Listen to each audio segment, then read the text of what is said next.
faut se réjouir. Alléluia. Il faut se réjouir. Moi, je veux me réjouir.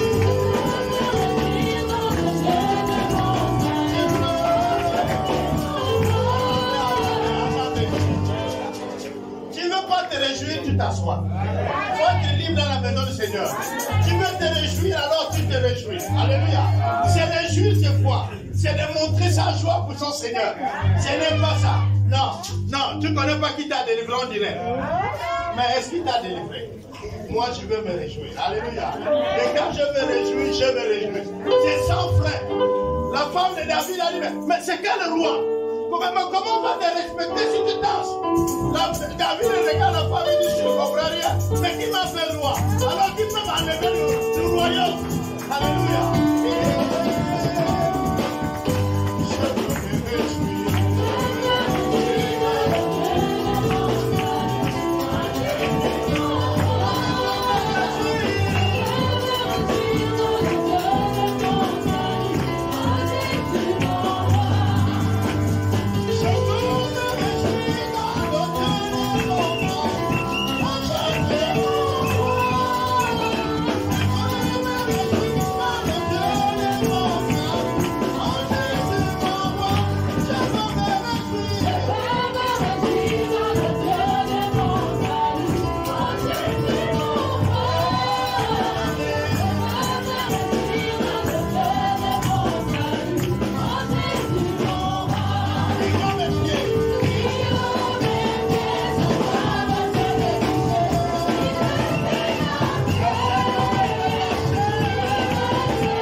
Raison de vivre. Ma raison de vivre. Alléluia. Quand même les temps sont compliqués. Je sais. Comme chante mon frère Lifoupo, il dit je sais qu'il est vivant. Moi je sais que mon Rédempteur est vivant. Et que le Saint-Esprit est le sceau de la promesse. Oh, oh. C'est lui qui me rassure qu'il est vivant. Hein? C'est le Saint-Esprit qui me rassure que mon Dieu est vivant. Parce qu'il y a des choses dans la vie qui t'amènent vers le bas. Qui te fait comprendre qu'il n'y a pas un Dieu. Alléluia. Et oui, les choses là t'amènent plus bas. Et là, tu peux confesser que oui, il n'y a pas un Dieu sur la terre. Et l'Esprit au-dedans de toi te dit, rassure-toi, il est vivant.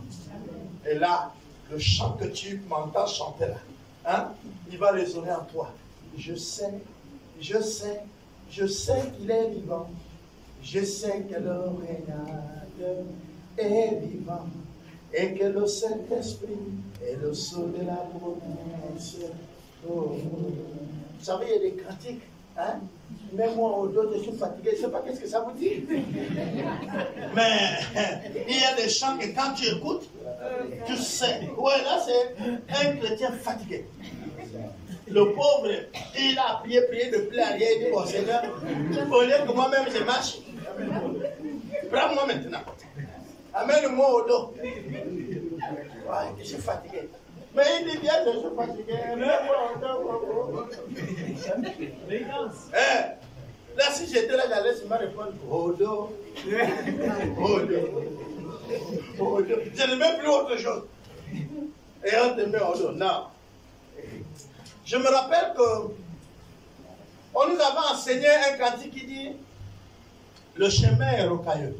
La plupart des jeunes de JPC qui savent.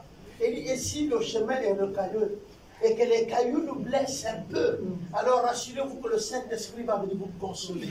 Parce que le chemin, il est étroit, mais il n'est pas engendré de piscine, de goudron. Non. Il y a un peu de latérite. Quand tu vas croiser le sable, il est déjà chaud. Qui a déjà marché pieds nus dans un sable chaud en quittant des Campini pour venir à l'école. Là, il y a que les gens qui ont fait la partie là qui connaissent. C'est-à-dire que tu reviens des champs. À notre époque, trouver une chaussure, c'était une grâce. Et le sable a déjà chauffé. Il est très chaud. Quand tu mets le pied, tu vas préférer l'herbe que le sable. C'est là où vous allez comprendre qu'il était nécessaire que Dieu, quand il visite Abraham, on dit Abraham courut prendre une bassine d'eau et les trempa les pieds. Est-ce que vous comprenez ça? Je sais pas quand vous lisez la Bible, il dit, oh, mais comment? Il allait prendre. C'est le désert c'est ça. Quand on marche, les pieds chauffent, même quand il a Jésus. Donc si quelqu'un te donne une bassine et que tu mets les pieds dedans, les hommes, vous savez, quand on a chauffé avec nos souliers, que le soir, ta femme prend un peu de l'eau glacée, elle mélange avec de l'eau tiède, elle pose là, tu mets tes pieds en regardant la télé, je t'assure, l'esprit descend. Oui, là il y a la clim. Ma fille, on est là, tu comprends les secrets, non? Quand ton futur mari arrive là, il a les bacous, il jette là-bas et tout, toi tu lui laisses là-bas. Tu vas seulement prendre l'eau, une petite bassine, tu mets l'eau dedans. Tu prends l'eau glacée là, une bouteille, tu renverses dedans, tu dis trappe d'abord les pieds, laisse-tu les choses. Là, si tu as les chips, tu lui donnes. Il suit la télé, il mange les chips. Tu vas voir, il va te raconter les problèmes qu'il a eu au chantier. Non, là-bas, parce qu'il a l'aise, quoi. Voilà. Mais Abraham a commencé, c'est pas Dieu a commencé à parler. Quand Dieu a trempé les pieds, Abraham a couru, il a fait préparer vite un repas. Le repas vient, Dieu mange, il regarde comme ça Sarah dit, oh, tu auras un enfant. Vous pensez, Sarah, tu auras un enfant. Mais comme avec tout un succès que vous me faites comme ça, Sarah, tu auras l'enfant. Abraham, je ne suis pas là pour détruire comment. Mais je ne peux pas te cacher à quel projet. Vous comprenez? Il commence maintenant à dire à Abraham les secrets qu'il a. Il a fait du bien avec les chiffres. S'il y a le lait caïti, mais c'est une petite tasse. Regarde l'eau, il a image. C'est là où tu dis. On vient même de me faire l'augmentation là. C'est le secret, vous comprenez? En ce autre moment, que toi seul nous inspire et nous conduit dans ta volonté par rapport à l'échange de ce matin. Sois glorifié ainsi que ta parole nous fasse du bien ce matin. Conduis-nous par ton esprit et glorifie ton nom au travers de ta parole. Je prie au nom de Jésus. Amen. Amen. Alors, si on me donne le thème, l'autre fois, j'ai enseigné sur observer. Je ne sais pas si beaucoup d'entre nous ont pris la peine de revoir ce message, ou ils ont juste regardé, ils sont passés. Mais je reviens vous dire, si vous pouvez aller sur le YouTube et revoir le message observé, allez-y, prenez votre temps. J'ai l'impression qu'on a oublié les temps que nous sommes. Et parfois, on se met dans des inquiétudes qu'on ne devait pas avoir. Ce matin, pendant que le pasteur et les anciens ont été en train de parler, on parlait d'un grand nombre de morts actuellement. De partout, on parle de morts. Nous étions avec notre maman, la conseillère, et pendant que nous étions même en train de bavarder, elle disait même hier à Toussaint, pendant qu'elle veillait, les morts défilaient la nuit. C'est-à-dire, les gens amenaient les corps sans vie pour être stockés. Au point qu'à un moment donné, ils étaient obligés de mettre un rideau pour séparer là où on passe avec le corps et là où est veillé pour qu'on ne voit même plus les gens qui passent avec le corps. avez lu le sceau, il dit que la mission c'était pour tuer un quoi? Un tiers de la terre. La mission lui a été donnée de donner la mort. Et on a dit quoi? Qu'il avait même recruté pour pouvoir donner la mort. Les hommes devaient se tuer entre eux en devenant violents. Mais on a dit les bêtes en brousse aussi. N'est-ce pas? Nous avons vu les causes qui vont donner la mort. Mais comment sait-on quand il y a la mort? Au fait, l'Église allait dire un seul mot. Alléluia, viens Seigneur. Ça nous montre que la parole s'accomplit, mais que les temps sont à la fin. Et notre prière devait être Seigneur, viens. Nous ne nous réjouissons pas de la mort de qui que ce soit.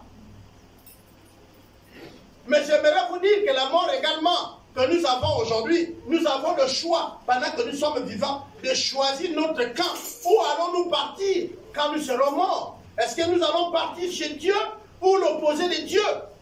C'est à nous de faire le choix pendant que nous sommes vivants. Qu'est-ce qui nous empêche à faire le choix? Mais parfois c'est la nourriture, parfois c'est le vêtement, parfois c'est quoi? Le luxe.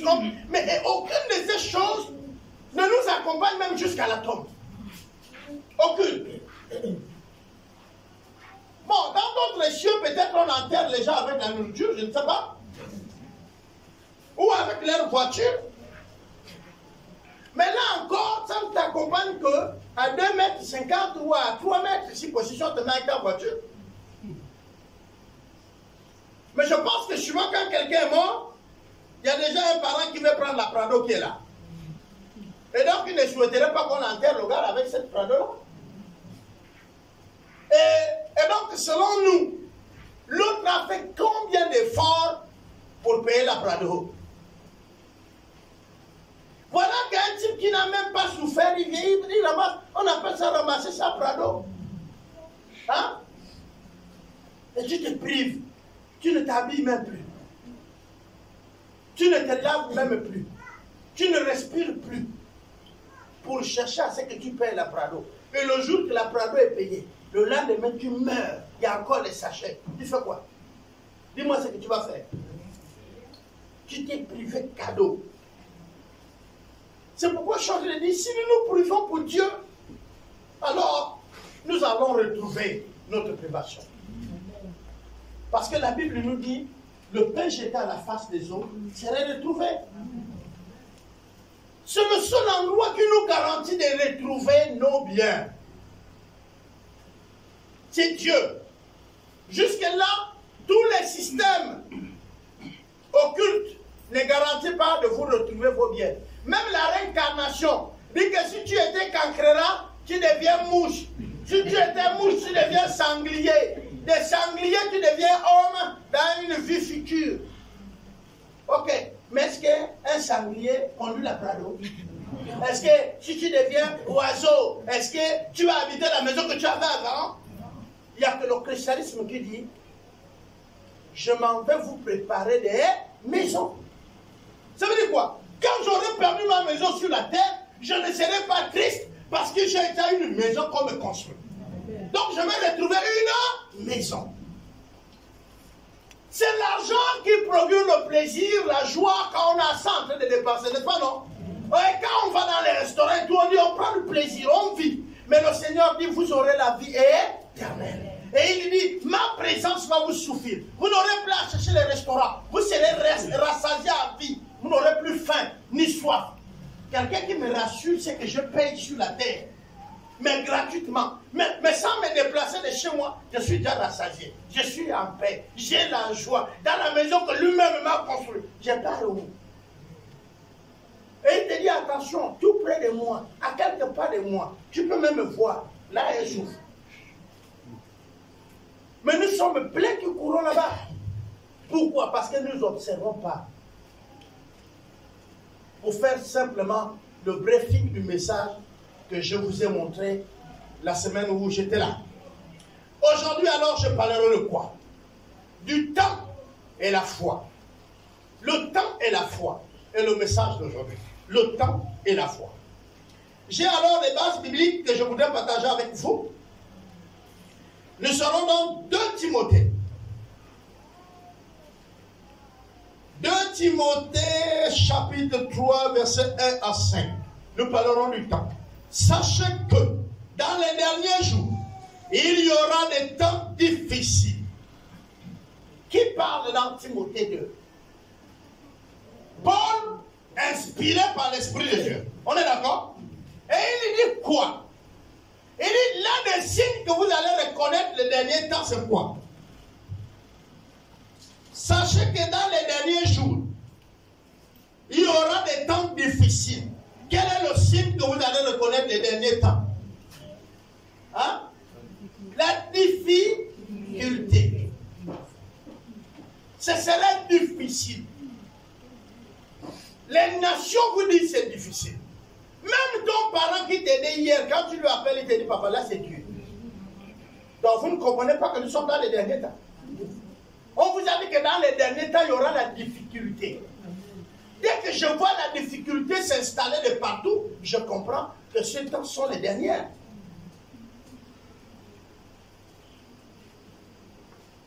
Il y a les gens qui font tous les efforts.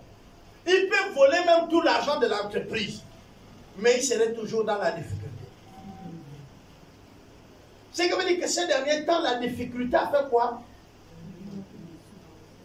Les seuls qui ont la promesse que chaque jour suffit sa peine, c'est les chrétiens. On vous dit ne vous inquiétez de eux, mais faites confiance à Dieu. Et pour Dieu, il vous nourrit chaque jour.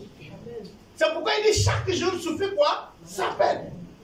Si aujourd'hui j'ai le pain, j'ai l'eau, gloire à Dieu. Demain j'ai la viande, que la gloire soit notre Dieu. Demain j'ai les légumes, oh soit béni l'Éternel. Est-ce que vous comprenez? Chaque jour, les bontés de l'Éternel se renouvellent à moi. Il y avait également les temps difficiles. Pour ne pas vous le lire, parce qu'on va aller à un autre, on va continuer la lecture jusqu'à 5. On dit il y avait des temps difficiles, décrétés même par l'homme de Dieu Élie, que le ciel se ferme, que la pluie ne tombe. Mais Dieu vient dire à son homme, il dit va à tel endroit, moi je vais te nourrir en envoyant le corbeau. Est-ce que vous comprenez ça? Ça veut dire que les corbeaux continuent à nourrir. Alléluia. Les corbeaux continuent à... Mais est-ce que tu es au bon endroit? Nous sommes dans les derniers temps, les choses sont difficiles. Est-ce qu'il t'a dit, tiens-toi à tel endroit? Si tu n'es pas au bon endroit, alors il faut demander au Seigneur, Seigneur, les temps sont difficiles, je dois aller vers où? Quand il n'y avait plus de l'eau au Torah, il a dit, va chez la veuve. Est-ce que vous comprenez? Toi, il t'a dit, va où? Quand l'Esprit de Dieu nous conduit, c'est différent. Dieu va me faire passer par une épreuve. J'étais déjà serviteur de Dieu en plein temps, avec un salaire très maigre, très maigre. Je n'arrivais même pas à renouveler mes pantalons. Et il s'avérait qu'il me restait un seul pantalon à la maison. Et un soir, j'ai dit à ma femme, c'est vraiment compliqué. Chez vous les sœurs, vous arrivez même à vous échanger des vêtements, à soutenir les autres. Mais nous les frères, c'est compliqué. Un frère peut te voir dans les difficultés, c'est difficile. Pendant que je parlais comme ça, j'ai eu la pensée à quelques frères que j'ai vus, ils viennent à l'église avec les voitures et tout. J'ai commencé à prier, mais Seigneur, pourquoi tu ne touches pas le frère tel, ou l'ancien là, ou le diacre là, qui est bien placé à tel endroit? Pour le moins me payer un pantalon. J'ai dit bien, j'étais déjà pasteur. Parce que la plupart d'entre vous, l'image qu'ils ont du pasteur, c'est celui qui a l'argent de l'église. Mais je vous dis, si vous ne changez pas cette idée, vous allez tous vous mordre le doigt. Et pendant que je priais comme ça, les frères là, de pire en pire, ne me donnaient rien.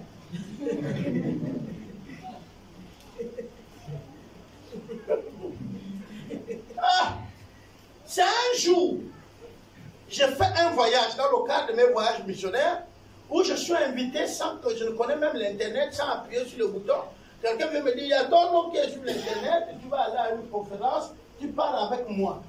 Je lui ai demandé, c'est toi qui as mis mon nom là-bas. Il dit, oui, tu avais besoin des gens qui travaillent dans tel domaine et tout. Je t'ai vu travailler à l'église et j'ai mis ton nom. Ce n'est même pas quelqu'un que j'ai pensé, même un peu. Je suis parti.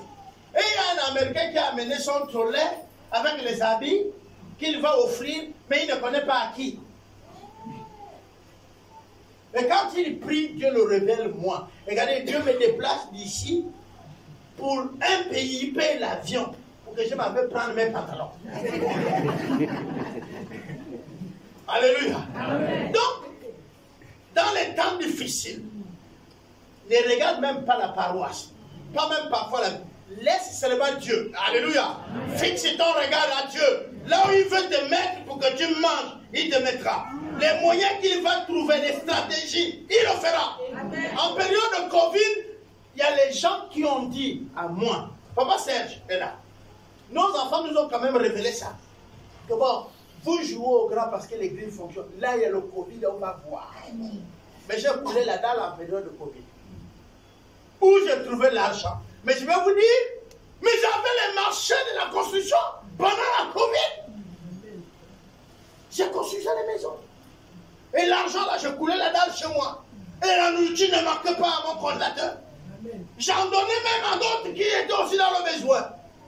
Pendant que les provisions étaient que je vais souffrir.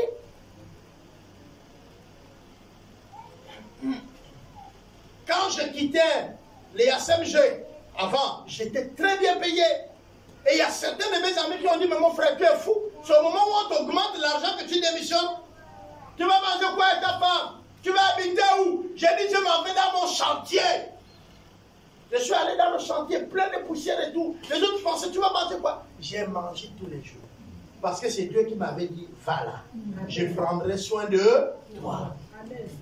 Les temps sont difficiles, oui. Mais nous n'avons pas à vendre notre âme.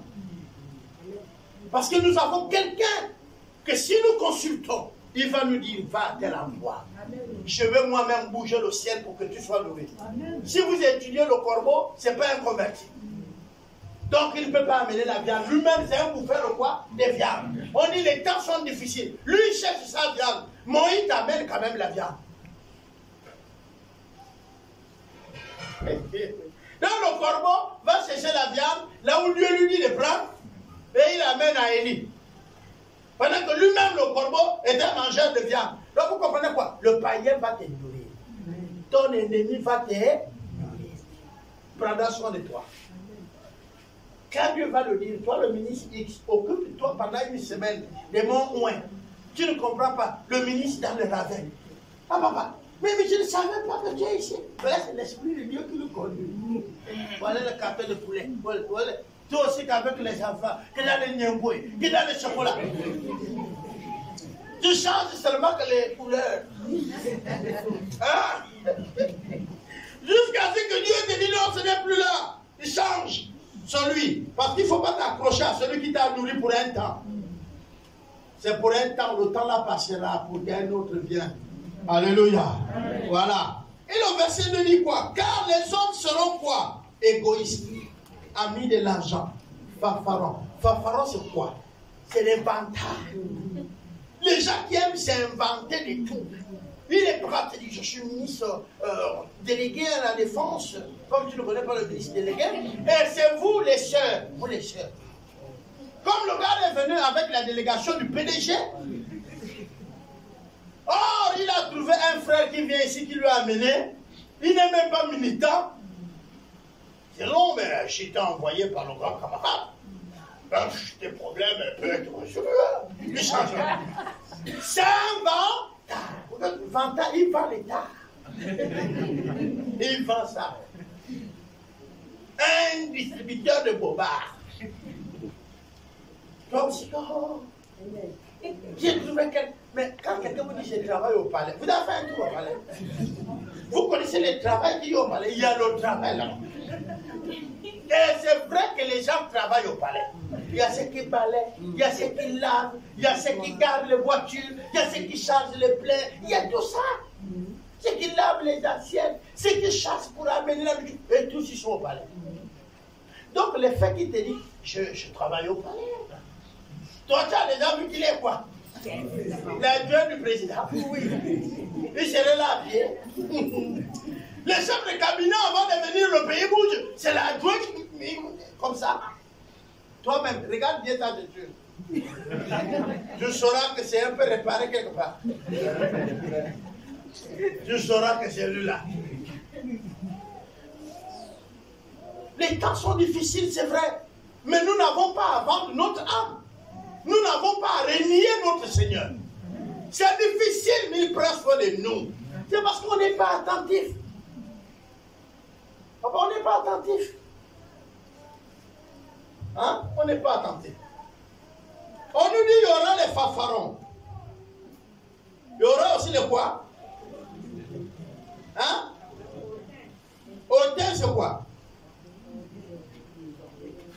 C'est plus que l'orgueil. Hein? Pour le gars, mais c'est quoi ça? Est-ce que tu es quelqu'un, toi? Voilà les gens comme ça. Ils voient les autres comme si les autres étaient des quoi? Et je vous dis, même dans le milieu chrétien, on en est.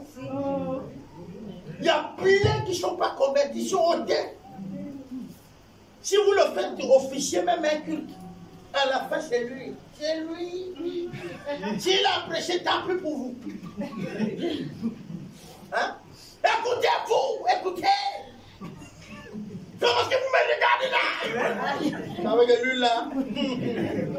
Si c'est moi le responsable, moi, pas prêcher. Tu ne prêcheras plus jusqu'à ce que tu sois brisé. Hein? Mon beau-frère Abekar m'a dit, c'était sa dernière prédication. Il dit, vous que me regardez les yeux comme le gros antilope. Et puis, on l'a plus programmé et il est retourné païen. Sa dernière prédication, plein de fureur. Comme s'il avait un conflit à quelqu'un. Vous regardez avec les gros yeux comme les antilopes. Au lieu de se convertir, après le culte, là, vous allez partir, vous transformer en antilopes, vous voler les manières des autres. Ah, les gens sont allés voir le pasteur à côté. Ah, si c'est celui-là, votre église là, vous allez garder ça. Et lui-même, quand il est sorti là, pour le bon, il dit, moi je ne peux pas être avec les gens comme ça. Ah, mon frère! Voilà les prédicateurs.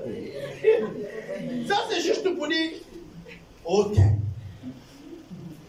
Blasphémat, ça veut dire quoi? Les gens, quand tu nous parles de Dieu, quoi? Quel Dieu? Vous les menteurs, ils blasphèment. Et il y en a beaucoup, même dans nos familles, qui blasphèment Dieu, qui prennent Dieu, quel Dieu? On parlait de vos histoires, des voleurs et tout. Est-ce que même Jésus là, c'est... Est-ce que vous comprenez? Ils vont sortir des paroles. À un moment donné, tu t'arrêtes, tu dis, est-ce qu'il craint Dieu? Vous savez, moi je vous dis, Dieu est bon. Si Dieu raisonnait comme nous, qui va respirer après l'avoir blasphémé, que Dieu te laisse une semaine pour le remplacer au trône, comment serait la terre? Tous tes ennemis, tu les as finis depuis quand? Au moment même qu'ils s'apprêtent à quitter le trône pour les laisser, tu dis, ennemi, prends feu. Ah, Dieu, aide-nous, Seigneur. Et il continue. Rebelle à quoi? Bon, on est rebelle à leurs parents. Mais quand vous voyez la rébellion des membres de la famille vers les autres, vous vous plaignez pourquoi? Ça doit être irreligieux. C'est-à-dire que c'est des personnes qui vont haïr la religion. Ils vont haïr le christianisme. Ils seront contre ceux-là qui prient. Tu n'as pas un problème contre lui. Vous n'avez pas un conflit, mais lui était haï. Hein? Vous n'avez jamais vu quelqu'un, il rit comme si. Mais dans le cœur, il dit.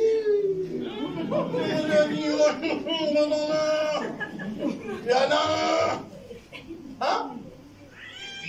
Si jamais tu passes et dis, tu sais, chrétien là m'énerve.